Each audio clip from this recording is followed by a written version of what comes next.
নমস্কার, আমি মিঠু রায়। প্রথমেই জানাই শুভ দীপাবলির শুভেচ্ছা ও ভালোবাসা। দীপাবলি মানেই আলো, হাসি এবং আনন্দ, কিন্তু একটু অসতর্কতায় দুর্ঘটনা কিন্তু ডেকে আনতে পারে। তাই আজ জানবো কিভাবে বোমা ও আতশবাজি থেকে নিজেকে এবং প্রিয়জনকে নিরাপদে রাখবেন। প্রথমত আমরা বলবো নিরাপদ জায়গায় বাজি ফাটান, ফাঁকা ছাদ বা মাঠে, সেখানে যেন কোনো দাহ্য বস্তু না থাকে। 2 নাম্বার হলো শক্ত জুতো পরুন এবং সুতির পোশাক পরুন। সিনথেটিক জামা পরলে আগুনে সহজে পুড়ে যায়, তাই শক্ত জুতো ও সুতির পোশাক পরলে আমরা আগুন থেকে নিরাপদ রক্ষা পেতে পারি। তৃতীয়ত হলো অন্যের হাতে বাজি জ্বালানো থেকে দূরে থাকুন। অনেকে মজা করতে গিয়ে বাজি ছুঁড়ে দেয়, তাই দূরত্ব বজায় রাখুন, নিজের বাজি নিজেই ফাটান। 4 নাম্বার টিপস হলো জল ভর্তি বালতি সামনে রাখুন, যদি কোথাও আগুন লাগে আপনারা তা ব্যবহার করতে পারবেন।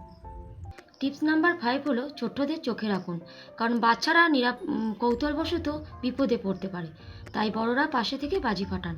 অনুগ্রহ করে অনুরোধ রইল, কোনো অবলা পশুর গায়ে বাজি ছুঁড়ে তাদেরকে বিপদে ফেলবেন না। শেষে বলবো আনন্দ করুন, কিন্তু সাবধানে। আলোয় আলোকিত হোক আমাদের জীবন, কিন্তু দুর্ঘটনা নয়।